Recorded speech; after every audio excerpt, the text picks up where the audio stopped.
Today, we are interrupting our regularly scheduled Chill Seeker episodes to share something infinitely more personal because of a devastating turn of events. Today, on May 27th, 2025, Kacie's case of felony rape against Dan Price was dismissed after a 4-year-long fight and a grand jury indictment this past fall. The justice system has failed once again, and I know he's guilty because this is the same man who assaulted me violently 3 years ago. And the reason that Kacie and I met in the first place when we were connected by a journalist who was investigating Dan and his nefarious acts. Today, Kacie was betrayed by the system that was supposed to protect her. I'm Shelby. And I'm Kacie. And this is Chill Seeker. Let's start with a quote by Benjamin Franklin. Justice will not be served until those who are unaffected are as outraged as those who are. Okay, let's go.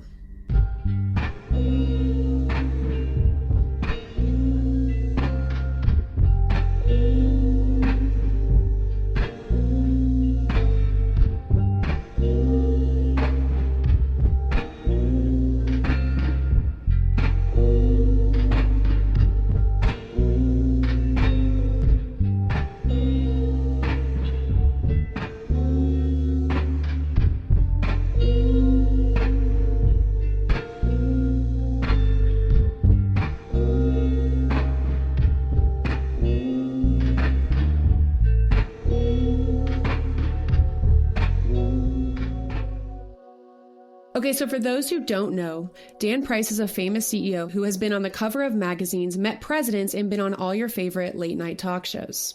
He goes viral on social media all the time for his commentary on workers' rights and impassioned rants about capitalism and the sorry state of the world.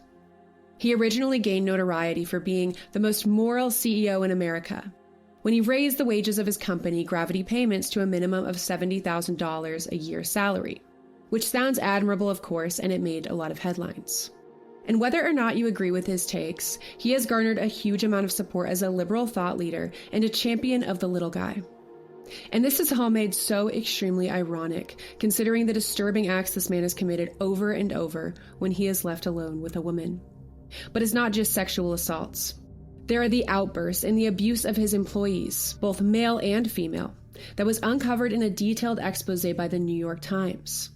There's the time he bought himself a Tesla and lied to news outlets saying that his employees bought it for him because they were just oh so grateful about the wage increases and how amazing he is as a boss. And we'll do a much deeper dive on Dan himself in the future because trust me, there is so much to cover. But for now, today is about Kacie. For the last year, she has been silenced by prosecutors who told her that they would drop her case if she spoke out publicly about what happened. But of course, she stayed silent only for them to drop it anyway. So right now, Kacie is going to read for us her victim impact statement that she shared with the court. Are you ready, Kacie? Yes. The last 4 years of my life have been haunted by what happened on April 15th, 2021. If I could go back and erase one moment in time, it would be the one where I met Dan. That day set off a chain reaction that led to years of emotional devastation, psychological torment, and a type of pain that many won't be able to understand, and one that I wouldn't wish on anyone. I've spent thousands of dollars on therapy just to cope with the PTSD that I was diagnosed with after the assault. I've lost my sense of safety in my own body. Intimacy became terrifying. I tried dating again, only to be paralyzed by panic attacks. Now, every connection with a new person requires a conversation about consent. Something that should be sacred, but has instead become a clinical negotiation just so I could feel a shred of safety. I survived a mass shooting years ago, and the insomnia that came from that trauma only worsened after this assault. Why? Because I was raped in my sleep.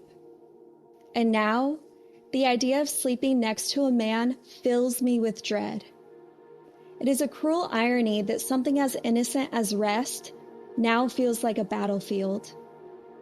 For months after the assault, I felt like I wasn't even in my own body.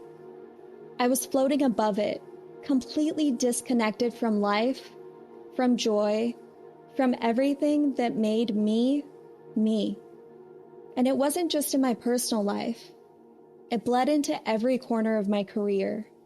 I work as a professional model, and the very act of standing in front of a camera, once empowering, once joyful, became unbearable. My body was no longer mine, and being on display felt like reopening that wound over and over. And as if the assault wasn't enough, I was then publicly re-victimized by a tidal wave of hate. Online attacks from strangers, cruel messages from Dan's fans, and media headlines that painted him as some kind of saint for paying his employees living wage. Meanwhile, I was called a liar, a whore, and an opportunist.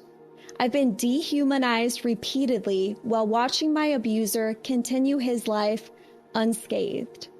The first moment of true joy that I've felt in 4 years came on May 1st, 2025, when my nephew Calvin was born. Holding him, I knew I would help raise him to be the kind of man who respects women, who listens, who protects, who would never do what Dan did to me. For 3.5 years, I waited for movement, for justice, for the DA to finally take this case seriously. When I was told in September 2024 that I'd finally testify in front of a grand jury, I felt a flicker of hope. But that week turned out to be the hardest of my life. I wasn't just asked to relive the assault. I was made to defend my existence.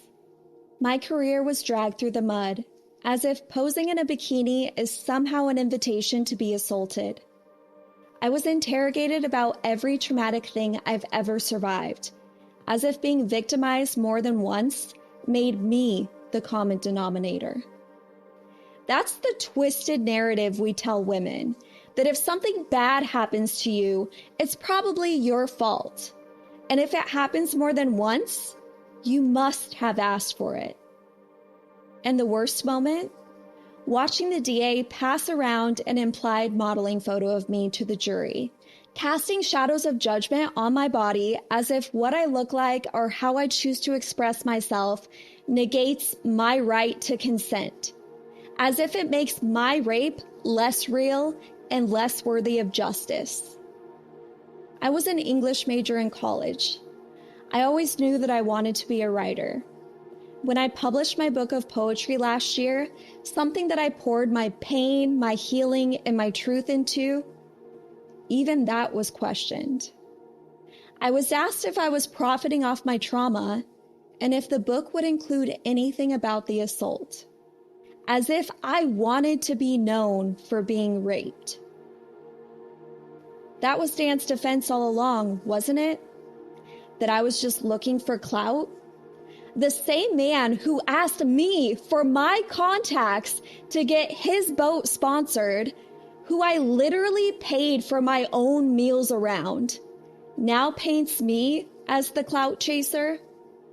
The only thing that Dan ever gave me was pain. Despite everything, I hoped my testimony would matter, that it would reach the jurors. And it did. After hearing from me, hotel staff, law enforcement, and a witness, they voted to indict. They saw there was enough evidence to go to trial. They believed me. But here we are, watching this guilty man walk free yet again. Watching justice become a luxury for the privileged and a fantasy for victims. And now, this part is for Dan. I know you're watching all of this unfold and you're probably smirking, thinking you've gotten away with it yet again. You have a long history of this, of manipulation, of charm that masks cruelty. You hide behind a curated image, behind fake compassion and buzzwords. But I see you. I've seen you. You're a fraud, a narcissist who plays the part of a progressive ally while using and discarding people as if they're disposable. You might have convinced the internet, but you'll never convince yourself. But karma has no deadline, and neither does truth. You could keep posting, keep pretending, keep fooling the masses, but one day the mask will slip. Because deep down, in the quiet moments when you're all alone, you know what you did. And I know what you did. But here's what's different now. I no longer ignore my instincts to make others comfortable. I no longer betray myself for the sake of keeping the peace. I'm done being a people pleaser.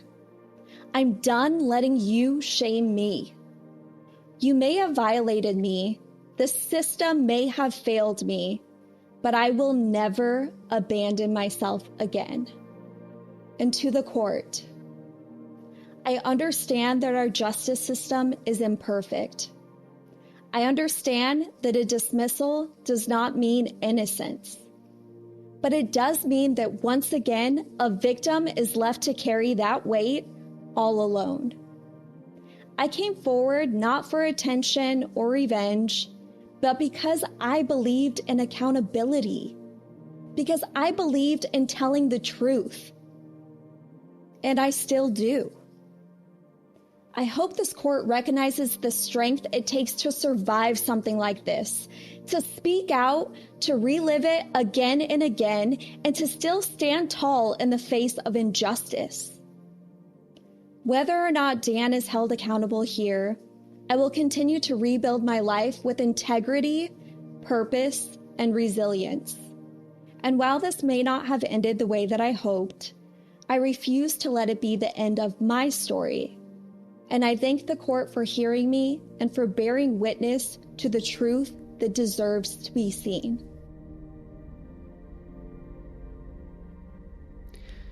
Thank you so much for sharing that, and I'm so proud of you for writing all of that out and sharing it with the court and sharing it with us here, because I think your words need to be heard. So many people still believe that he is a good man. They believe that he is innocent, that he was falsely accused, and that is absolutely not true.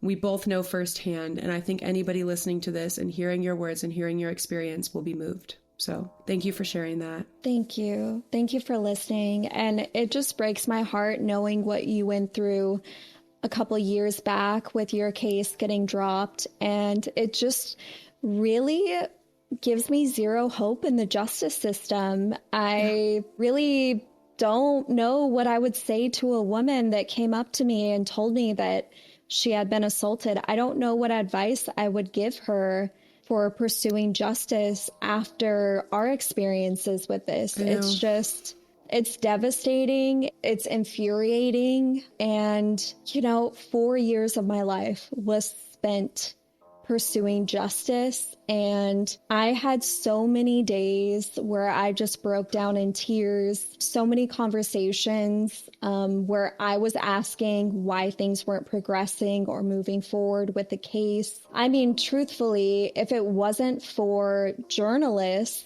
I don't even think the case would have been sent to the DA, because the police don't care when a woman has been raped by a powerful man. The justice system was made for him, not for victims. And this is just another clear example of that. Yeah. I mean, the way that both of our cases were handled, you'd think that it was back in the 50s. I honestly was shocked when mine was dismissed, and they didn't even tell me they were going to dismiss it and tried to basically go behind my back. Me and my dad, who's a lawyer who was helping me with the case, they went behind our backs and dismissed it without even telling us. They let us know in an email like the night before the dismissal. So I wasn't able to even give a victim impact statement, like the one that you just read. And it was just despicable what they did after lying to my face over and over again and telling me they weren't dismissing it, that they absolutely believed me, that they were going to fight, and then just backing down because they were cowards. And it's the same thing that's happened with yours, although honestly, you've been treated even much worse than I was by the prosecutors on your case. They have treated you just absolutely rotten. And honestly, I think there are several things that they have done that could even constitute a bar complaint. I mean, we'll get into that in more detail. Yes, Shelby and I are planning on doing a deep dive on our own experiences for you listeners, because really, now that there's no gag order on me, I'm going to tell exactly what happened and the ins and outs of me reporting this, the ways that the police fucked up, the DA's office, the way that I was mistreated and this case was mishandled from the very beginning. I mean, I've been through 4 years of hell, and truly the only silver lining is that I won't be put through more years of hell trying to pursue justice for them to just eventually drop it 4 years from now. Yeah. So it's, but Shelby, is there anything else you want to include in just this mini episode that we've done today? Oh man, I mean, basically, I just want to say that this is an introduction to this whole situation, to everything that happened with you, to everything that happened with me that probably a lot of people listening don't know about. It's something that is very personal, and we have both shared publicly in the past with the New York Times article and a few different interviews like Good Morning America. But now that this case has been dismissed, we need to share the full story. And I feel like it truly is up to us and the media to share what happened, and maybe even the other victims, if any more of them will come forward, because I know they have privately to you and me. I mean, we've gotten a lot of Instagram messages and emails from other victims who are too afraid, and for good reason, right? I mean, look what happened to us, but they're too afraid to come forward and put their name on it because they don't want to be harassed, they don't want to be called a liar, and they don't want to go through the hell that we went through with the justice system failing us, but taking an excruciatingly long time to do so that we're, wasting countless hours and sleepless nights and, being called a liar publicly.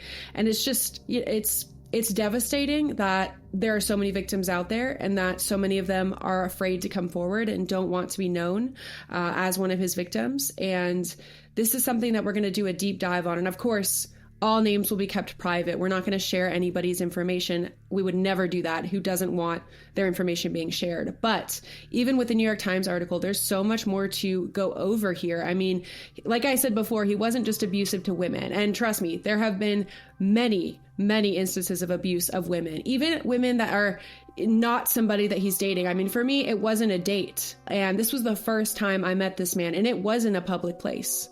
So there are so many instances where he acted so inappropriately and harmed people around him. And like I said, not just on dates, but also in the workplace, abusing his employees, throwing insane tantrums and psychologically manipulating people.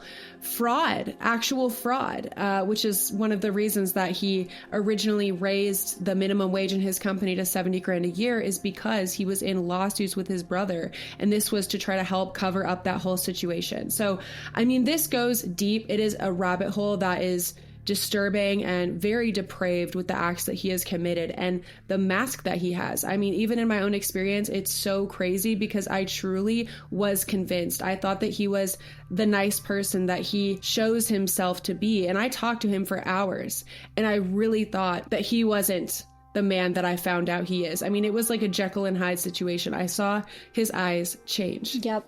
All I'm trying to say is this is the tip of the iceberg, and we're going to go deep with this, and it might take us some time to put it together because this is very heavy.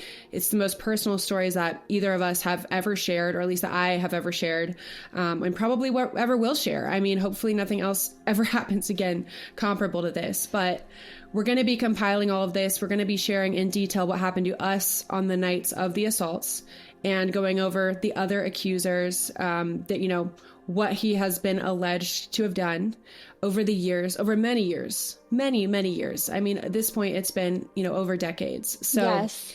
Yeah, we're going to go over all of it. I also just want to say, if any of Dan's fans are listening, all of the conspiracy theorists online, number one, you don't know him.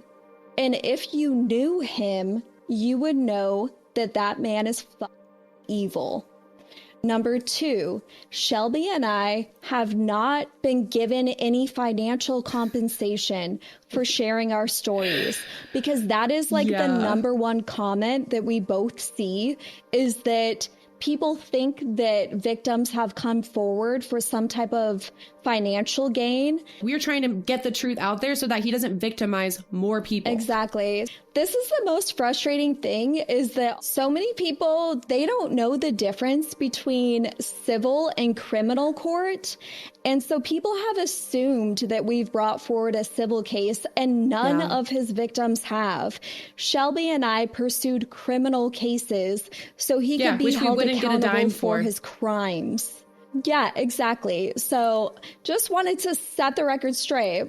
But not only that, I wanted to bring up one more thing, because it's not just that people think that we're suing him, even though that's never been on the table, but people literally believe that there's some kind of big business, corporate, Republican conspiracy to pay us off so that we come forward and make up lies about him because he's too good of an employer. He's too liberal. He's too giving and too generous, and he's hurting capitalism. Like, I'm not even kidding. This is a real conspiracy theory that I have had people message me. I've seen it commented on things that I've shared, and I'm sorry, but it is ridiculous. Like, I'm a full believer in some conspiracies. I think that there are crazy things happening in the world, but not that. That is absolutely ridiculous. We have never been paid a dime. And it's completely false. And it's like, it's sad that people will jump to that instead of just recognizing that, like, yeah, this man has done good things, right? If you agree with the things that he's done, he raised the minimum wage at his company. Yes, workers should be paid a living wage, but there's no conspiracy. He did the good things, and he also did these depraved things. People have multiple sides to them. And just because he's done some good actions in the past doesn't mean that he isn't an evil, disturbed person. All of the good he has done has only been to try to cover up his crimes. And get famous, because he's a narcissist. Oh my God. I mean, have you seen the walking on water photo shoot? Like, I'm going to put a photo of this in the YouTube video because it is absolutely cringe-inducing. And like, if you know the story behind him too, it's like, wow, that makes perfect sense, because he really does see himself as the second coming of Jesus. Like, I'm not even kidding. I mean, you can see in these photos. It's absurd. Cannot wait to do a full-length episode, because I have so much that I want to say and that needs to be heard. I mean, you've told me some details about your encounters with him that were insane, and I don't know how deep we're going to get with it. I don't know how much you want to share, but I know for sure things that have never been shared before, right, publicly. And so I'm really excited for the truth to come out once again and hopefully reach even more people. This reminds me of something else that's in the news right now that I'm sure you've seen something about. And of course, I'm just drawing a surface level parallel, but with the whole Sean Combs Diddy case and Kacie Ventura, his long-term girlfriend and abuse victim. A lot of people I've seen are victim blaming her for staying with him over years, even though we have literal evidence like that one video of him dragging her down the hallway by her hair. I don't know if you've seen that, Kacie. Have you? Yeah, it's completely horrible. Like, God, it's so frustrating being online right now and seeing the comments like about Kacie and Diddy, where people are trying to say that Kacie was like wanting it. And it's just so frustrating, because clearly those people don't understand survival. Like, she was trying to survive. It's always so frustrating when people are like, well, why didn't you just leave? Like, I was told that when Dan had like yelled at me at the pool prior to assaulting me. People just don't understand what it's like to deal with mental abuse that makes you stay when someone's being physically abusive as well. People love to just look at women like, why didn't you leave? It's your fault because you didn't leave. But like, let's be asking, why did the man do that? Exactly. The conversation needs to shift. And instead of women being shamed, we need to shame the actual abusers. Yeah, which I don't see nearly enough of, including with Dan, because I mean, he shares these takes that go viral on social media, and people just kind of look past the accusations because they don't want to believe it. They don't want to believe that someone they agree with could be capable of such horrific acts. Yep. But he is. Very much so. And I'll talk about how he even explained away the abuse allegations from his ex-wife, Christy. on the first date that I went on with him, and Wow. how foolish I was to actually believe what he was saying. There's so much to cover here, so stay tuned. We're going to go back to our regularly scheduled episodes for now. We still have to complete the Mimic series, but after that, we're going to be working on putting together this deep dive to get into all of the details of our experiences with Dan, as well as all the other accusations and just like his entire background and what he's gotten away with, what he's been accused of, and how credible each of the accusers are. So, we thank you for listening, for your compassion, for your support. We urge you to spread the word by sharing this video with your friends, your family, your loved ones, in case they run into him either on social media, they see his posts on LinkedIn, on TikTok, viral videos, or maybe they're unlucky enough to run into him at an event on the streets of Seattle or another city. We want to get the word out so that there's no more victims. Like, he's on dating apps, I'm sure. He's prowling. This man has done this over and over and over again. And I don't want my friends, your sister, your mom, anyone to come across him and have even the smallest chance of becoming another victim. So please help us get the word out about Kacie's experience and how evil this man truly is.